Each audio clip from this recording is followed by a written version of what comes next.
Today, I want to talk about how I'm breaking my phone addiction in the next 30 days. I have an embarrassing confession to make today. I've developed an unhealthy addiction to my phone. Honestly, it's a bit embarrassing for me to admit. I'm someone who self-identifies as being disciplined, as being able to consistently act in alignment with my core priorities and values. And yet, here I am. And if I'm being honest, the signs of this addiction have been pretty clear. I grab my phone constantly for a quick check on social media, messages, email, at really every natural stopping point in my work. The attention residue, the science behind this, and the impact that creates on my work and on my flow is really quite damning. I check my phone constantly during family occasions when I'm with my wife, my son, my parents, my sister. And honestly, those checks often trigger some sort of stress response, from a negative comment or some work thing that comes up that spills over into my personal life far too easily. I also just carry my phone with me at all times. I sometimes catch myself looking at my phone at stoplights while I'm driving or even during meetings.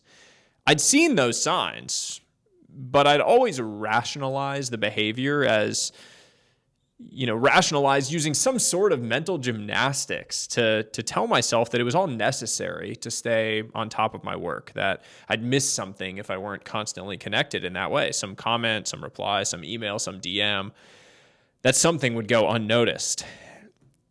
Even as I say that out loud, it sort of makes me cringe at the nonsense. But alas, the human capacity to rationalize our behavior that is counter to our goals is unparalleled.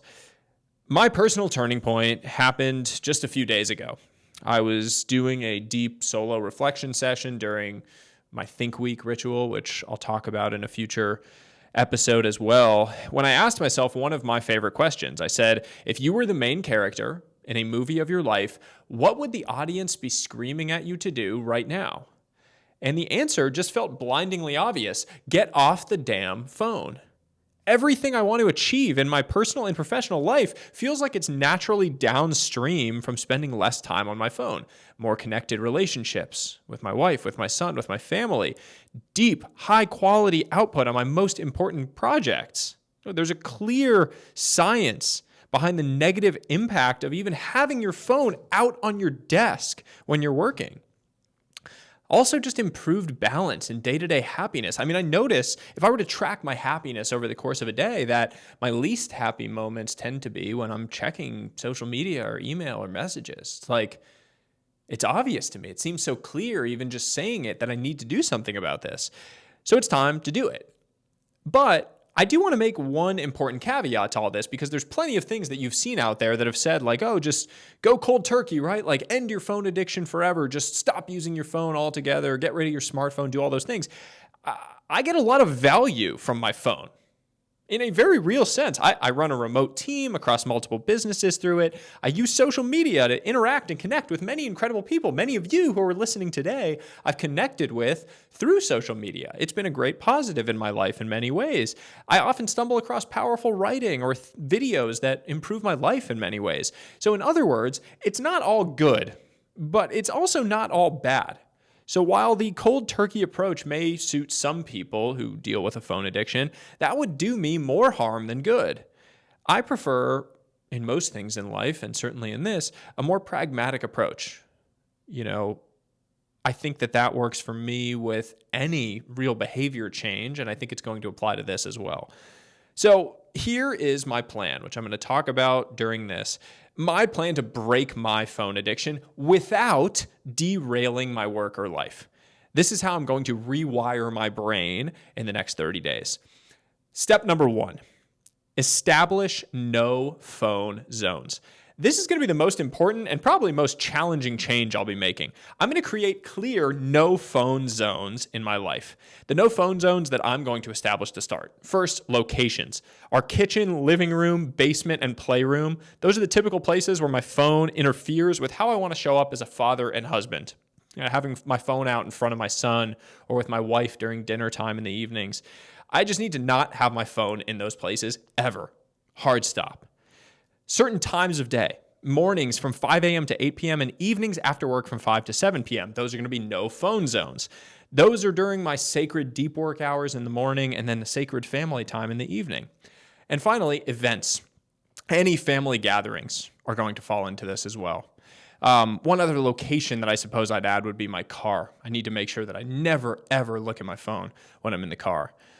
The goal of establishing these no phone zones is just going to be to confine my phone to its most genuinely productive, valuable use cases. In my case, that would be, I guess, when I post my daily content in the morning.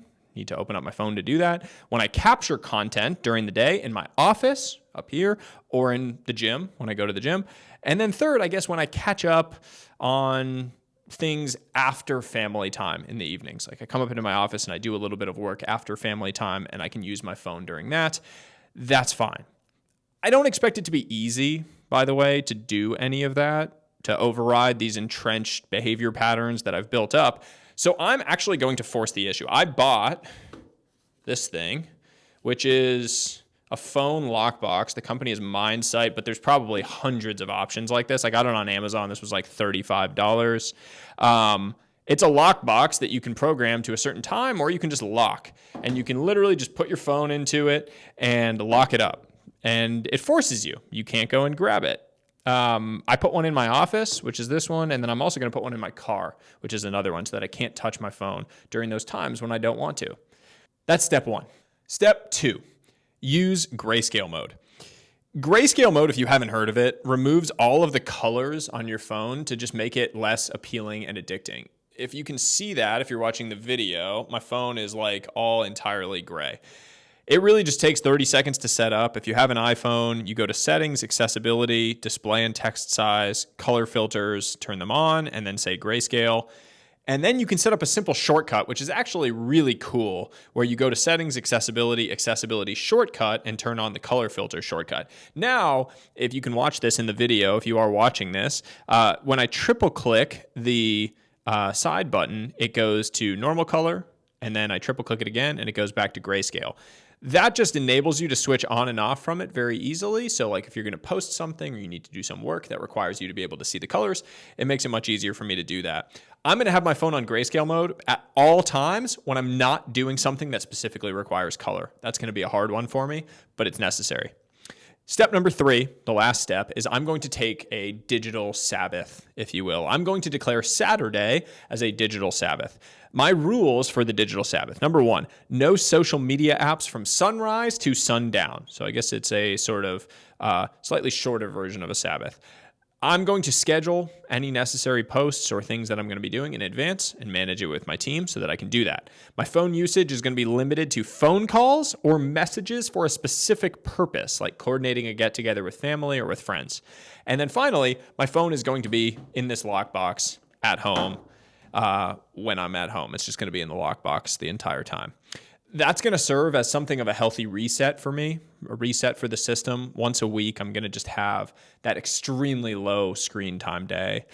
I could certainly make that digital Sabbath more stringent, but I think I'll start here and then turn up the dial to the extent it doesn't accomplish that reset effect.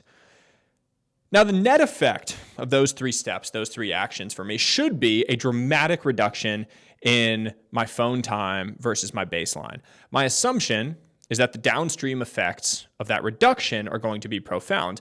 But I'm going to report back in a month after I go through this 30-day sprint to let you know how it went. Now, in an effort at full transparency, I took screenshots, which are shared in the newsletter version of this, but that I'll read out here, that talk about my baseline when it comes to screen time. My baseline in the prior week was cringe, 6 hours and 26 minutes of screen time per day.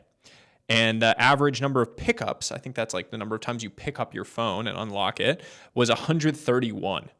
That's going to be my baseline. I'm sharing all of this in the interest of accountability and openness. If I'm going to share the hits, I have to be willing to share the misses. And this has been an area of my life that has steadily slipped into the big miss territory. I'm committed to changing that, and I'm going to change it over the next 30 days, and you're going to be along for the journey because I'm going to share it all openly. In 30 days, I'm going to share my experience, my takeaways, and all of the updated metrics to support exactly what I did. If this resonated with you, I'd love to have you join me on this journey. If it's change that you want to go out and make, you can reply to the email that I sent out or leave a comment on this video or reply to the podcast just with your intentions so that we can hold this and hold each other accountable on this journey. If you're feeling brave, you can even screenshot your screen time data and share it so that you have a baseline set in stone and out in the world. Let's grow together, onward and upward. If you enjoyed this, you're going to love my first book, The 5 Types of Wealth. It's a New York Times bestseller, and you can order it now on Amazon or anywhere books are sold. And as always, until next time, stay curious, friends.